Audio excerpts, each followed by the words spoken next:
Doctor कफील खान को Allahabad high court से एक और बड़ी राहत मिल गई है।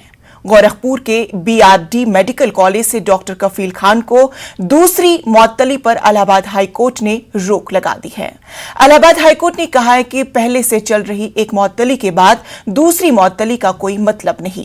इलाहाबाद हाई कोर्ट ने इस मामले में योगी हुकूमत से 4 हफ्ते के अंदर जवाब दाखिल करने का हुक्म दिया।